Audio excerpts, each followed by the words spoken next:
Okay, hello everyone, and welcome to the start of my Let's Play of Elliot Quest. Now, I'm starting this now, because I've got a little bit into this game. Oh jeez, the test almost collapsed. Darn you, microphone being too heavy. But yeah, I started this game, a little while ago. And did the first couple of missions. I felt like something would be interesting to do some videos on. And I was gonna just do pastime for a while until all the Pandora content ran out, because Noah won that game far too quickly, and it turns out that all the rest of the videos I had, which I thought would keep me going for a while, are actually of a half-complete game that we never finished because that was done months and months ago. So here's something to go alongside Hearthstone, so it's not just out the time. And I shouldn't have hit continue. Oh dear. Okay, good. There is sound. Right. Oh dear. Hang on. Well, that was a suitable disaster for the start of the Let's Play. But I was going to point out, like, I didn't know if the sound was working, because it feels like there should be title music here, like some sort of nice, gentle, adventure-y soundtrack, but there's just nothing in the main menu. But apparently there is sound. Oh, there's no... Oh, I forgot it's going to raise my... Oh, what do I care? I'm not that far in. We'll lose it. Now this is a Zelda 2 inspired indie game. You know, you get a lot of Metroidvania style ones. You can get some indie, some Zelda styled ones. This is specifically Zelda 2 style, with a little bit of an indie edge to it, with the strange story narration that's going on. I might try and work out what's going on as we go through. However, I'm generally terrible at that. I generally, when it comes to stuff like this, I just sort of enjoy the ride and sort of think about when everything's over with. I don't really tend to think about stuff when I'm starting to think of strategies and such when I'm doing some of the strategy games I'll probably be playing for you guys eventually. I might get some multiplayer videos done as well, because those that's stuff when I'm going to be playing games anyway, so I can use that as content while the exams are going on. So yeah, I don't know how frequently this series will be recorded. And I know this bit quite well, because I died a lot of times here the first time. So just bear in mind, I'm going to get a lot worse than I currently am fairly shortly. Ugh. Okay, now I should be hit by one of these things. And still haven't. Although, I'm curious as to what it's doing now. There we go, that's why I don't get hit. They're pretty worthless, you just managed to stun them with your arrows. Good old slimes. Pretty standard enemies.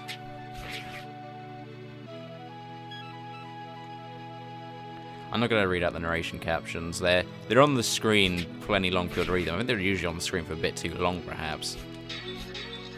You shouldn't have to worry about pausing to read them. I would just... My voice acting would not do anything any justice, so I'm not going to even try. Now, this does have a map for dungeons and areas such as this. It's not a very good map. Let's just put it like that. It kind of shows me where the rooms are, but it doesn't really give me an indication of what's in the rooms or how they're laid out. And what we just picked up there was a map, which will show us where all the rooms are in this place. And you see this area is quite large. Now, we're not going to go to everywhere in this dungeon yet, as it's a sort of starter area. It's a place you're going to come back to during the game, as you get more and more powers, which is a little Metroidvania-like, but again, you know, Zelda, you get your various items from defeating or in the dungeons, and in this game you have like this little bit here where you come back eventually with all these items and I guess reveal more of the secrets to this area. I mean, so far it's always a little bit like Mega Man, some of the items you get, because they're kind of like special power. I guess they're just kind of like spells from Zelda, actually, when I think about it, but I don't know. I don't have a lot of nostalgia for stuff like Zelda 2, specifically very early Nintendo stuff. I mean, even later Nintendo stuff. I was never much into Nintendo, and NES was all far before my time, so I haven't got a lot of nostalgia for it. So this game's certainly not a nostalgia trip for me. It's always kind of interesting to play it. just because it's not like a... I don't like have to feel the need to keep comparing it to Zelda 2, just because I don't know what that game felt like, so it's a bit of a newer experience for me, rather than a nostalgia trip. Although I understand that in Zelda. Actually, no, I think you throw your sword in Zelda still, in Zelda 2, rather than use it as a sword, so I guess having a bow is kind of like that. But obviously, yeah, it works a bit differently, because you can actually get arrows to drop, which is, oh, I didn't realize I could drop off platforms. Which is actually pretty cool, because you can use that later on, to just take out enemies without you having to go anywhere near them. Especially once you level up a bit, because there's a little level up system in this game as well. If we check there, we get stats and we get levels. Now, we lose experience every time we die, so I'm going to level very slowly, because once I get out of this first place, in fact, even in this first place, I'm probably going to die a couple times. And the experience loss is pretty brutal. Yeah, but I think we're coming up to the first boss now. Yep. I've already died a few times to this guy. And we won't get a lot of experience for killing him. Now, unlike in Zelda, each heart we see there is only worth one hit. So we have half the amount of health as you would normally have in a Zelda game at this point. And also, a criticism I have to this boss is that its animation along the top is like 3 frames and it moves much faster its animation. It makes it kind of difficult to track where he is and know when he's going to drop off.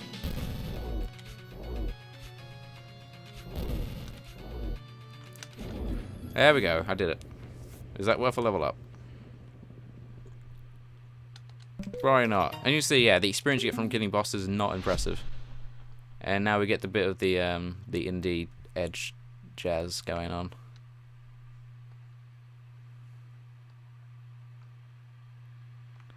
They give you a couple cutscenes like this in the game. And I've yet to find one where I couldn't just do what I had to do. So I don't think there's really much of a point to the cutscenes. Having any interactive ability in them. Huh. Yeah, the first time I got here, I didn't realize those frogs can actually hurt you because they seem sort of worthless. But they can. These bats are much easier to deal with the bats than Splunky. Blue chests. I've not worked out how to open those yet.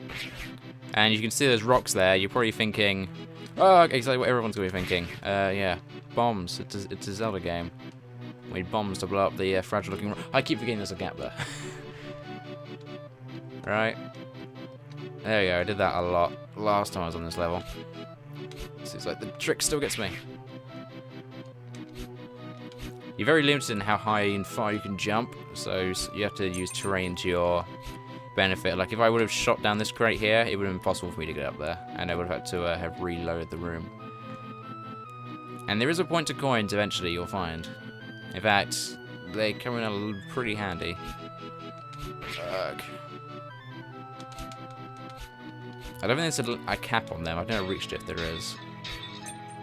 I would have thought money would be something you lose when you die, but no, it's experience. I don't know which would be more unfair. I suppose experience is easier to get back, but also I feel it's a little more crucial than gold at times. Oh, actually, hang on a second. This is never, yep, really obvious secret. I'm pretty sure these will get harder later on, and at that point, I'll just never find any secrets. I'm not a great one for puzzles. And this game seems to be a little more focused around fighting than it is puzzles. I mean, it's got very simple puzzles in it. I suppose a lot of the Zelda games as well have pretty simple puzzles in them, but even then I'm not fantastic at the Zelda game puzzles. Just to get you an idea of like my wavelength when it comes to puzzles, it's very poor. Oh, okay. There's a little bit of invulnerable time, so falling those spikes is not an instant death. You can get back out, but they will hit you multiple times unless you get out quickly. I'm not sure quite what that is. I thought you got it just from killing the boss, but now I realised that you could actually miss that. So I'm not sure how important it is. It shows up there, crystals, one of many.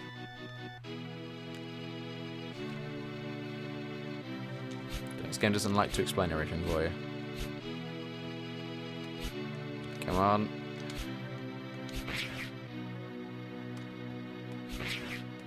There we go. These bats are pretty predictable. I mean, the enemies here are all going to be pretty easy. There we go. Right, so we got a couple of skills. We can increase our shooting range, get magic orbs, might give us double mana points. They do other things as well as you go up, but I don't know. I'm not a massive fan of ones that have a chance of doing something. A chance of doing absolutely nothing for you. Improve shooting rate. Run faster. Jeez, I really want that actually. Increase shooting range. Arrows not affected by gravity. That's actually not necessarily great. I suppose actually there's advantages to having a hit affected by gravity. Vitality. Hearts might give you double health. It's like half damage. See, that, again, this doesn't sound that useful, so like it's a health regen. It costs like ever to get that high.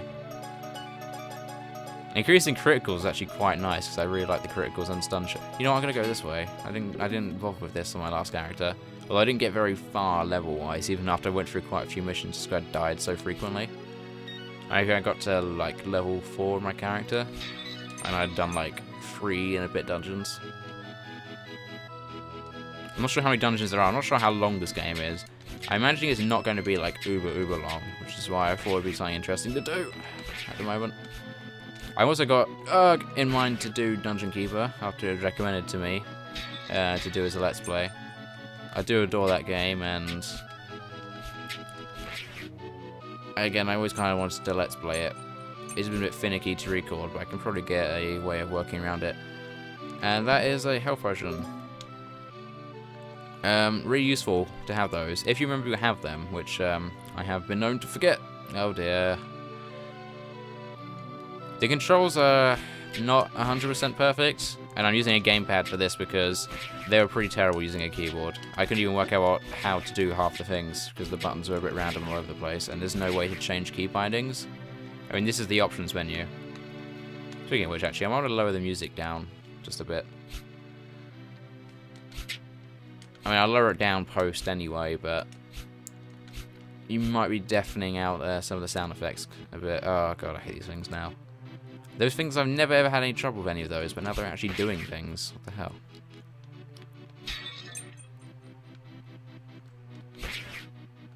More coins.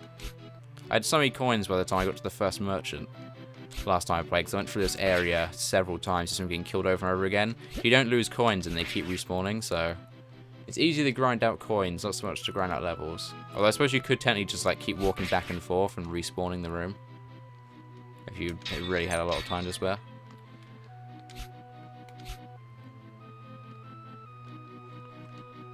I do not. Though, hey, if I keep playing like this, we might get levels naturally pretty quickly. I don't expect to keep playing like this. Huh?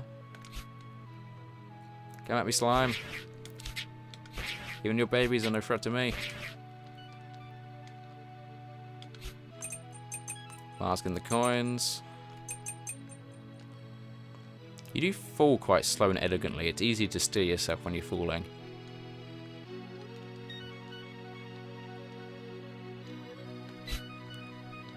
And yeah, you can be awesome and pull off several shots on your bow while you're falling.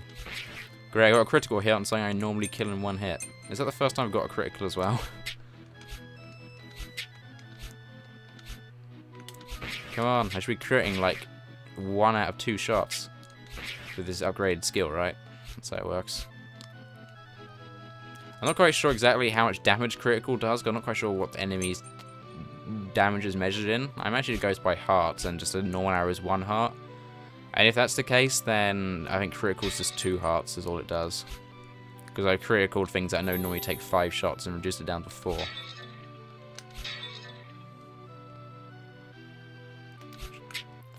Are these red guys the only guys that take multiple hits so far, actually? Thinking about it. I think they might be. Oh god. And yeah, they're not exactly the most impressive enemies. I think this way is just a chest, so I may as well go if I'm going to get murdered by frogs again. And cool, I forgot you have 2 potions. I don't think I had 2 health potions at once. Yeah. This is a, oh dear, actually. I don't think that... I took the strength upgrade first last time. I don't know if I can actually hit this up the strength upgrade. Oh, there we go. Yep, environmental bombs you can use. There we go. Breached the 100 mark already. Where's my extra life? Yeah.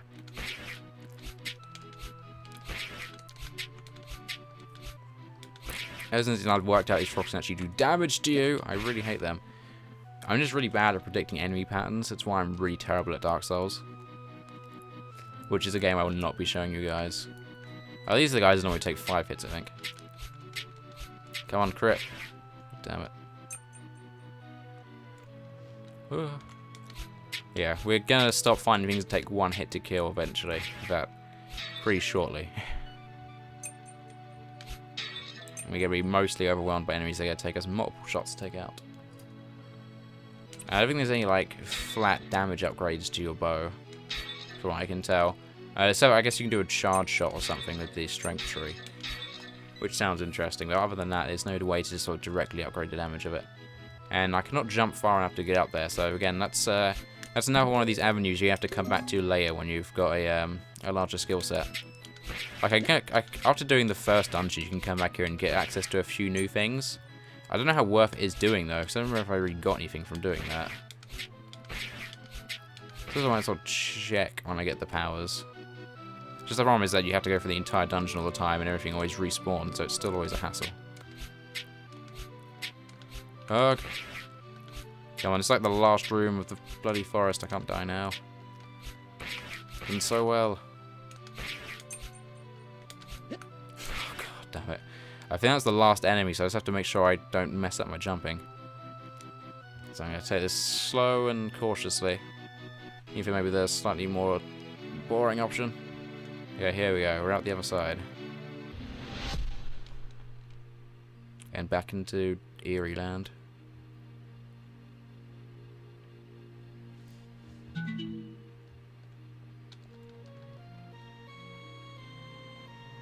Depressing music. So a picture like a giant lizard creature on his wall. Actually, it might be a cliff face, actually, thinking about it.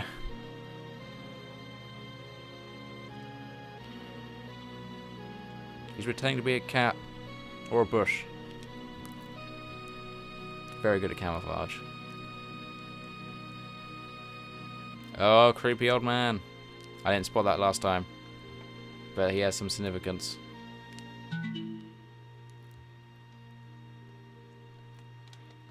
Whoops.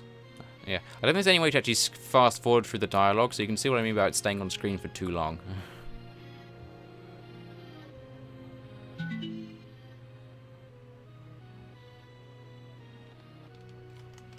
Yep. There's not many buttons in this game. There's like 4 and the directional buttons. You can't even use analog stick.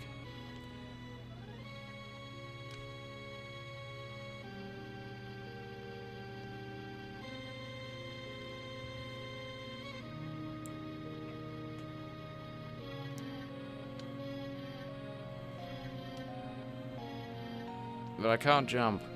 I played myself in the future. It can't end now. I have tried. You can't not commit suicide at this point. You have to jump. Very elegantly. He's not feeling that gravity at all. And we're on the Overworld map. Which again has sort of like random enemies walking about which you can encounter, but you don't get random encounters like in Zelda 2, which is nice. Now, I actually missed this house last time. Couldn't be bothered to go through the... Oh, this is actually the first merchant. I did not even realize this guy was here. Sweet. They'll restock their items when you leave and come back in. Actually, I haven't talked to him as I saw what he has to say. Right, absolutely nothing of interest. In fact, he says the exact same thing as I know a later game merchant does. Okay. We have the Forest Temple. Yeah, these pillar designs remind me of what I've seen from Zelda 2.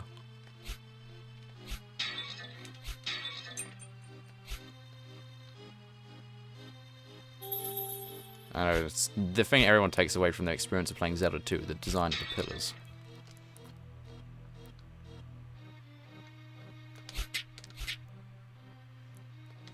Yeah, the skeletons work a bit like dry bones, you just can't kill them. At least not in any weapons I've had so far. I'm really careful about talking all this time. There's a bloody moth giant like flying around the room. I don't want to go in my mouth. That is timed, but it's very generously timed. Oh god, get out of my face! End the screen. There's plenty of other lights for you to go be distracted by. These are like strange flatulence cannons or something. I mean, I can't really tell what they're shooting, so that's my best guess. You can see they got the sort of smoke effect. You probably saw it when I killed the boss as well from Wind Waker. I played Wind Waker a bit. I did have... Actually, I don't think I had a GameCube. I think my brother had a GameCube. I was very young at the time. Ugh.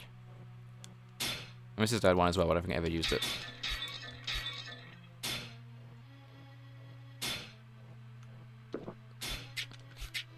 So I have played a bit of Wind Waker, and I've played a bit of all of them. In fact, I've played Ocarina of Time. I'm playing through that at the moment on the 3DS.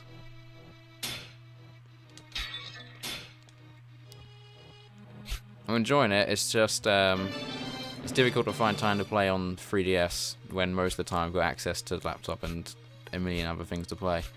Especially when I'm like trying to actually complete things now. I just only save Zelda for whenever I'm going to be somewhere where using a laptop's not the most convenient time, and I will try and find ways to make this laptop a convenient tool to be using.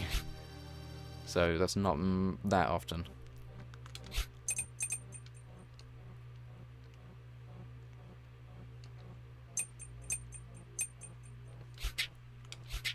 Oh, this is the dungeon with the eyes in it. Right. Oh, you see, I did a critical. 2 hearts of damage. He's down.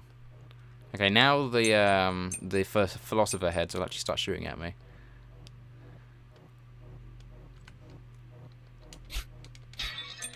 And I think at the moment they can only shoot in the one place, but I think later on they can actually track you a bit.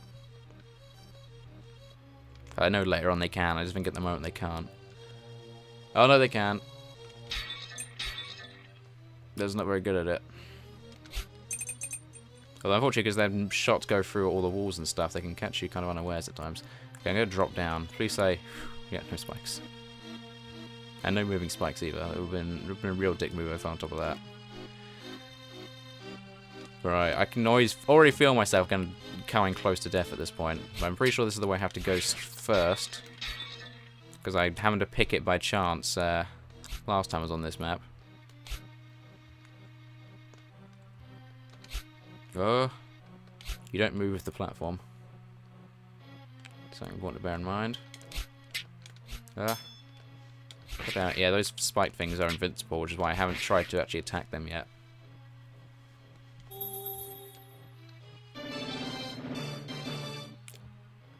Also, I don't know what that chain thing is talking about. Possibly it means I'm getting more experience at this point, because I've had a chain of kills. Possibly I have some sort of special power, which I don't know about. All I know is that I generally don't see it full that often, because I normally die a lot more than I am at the moment.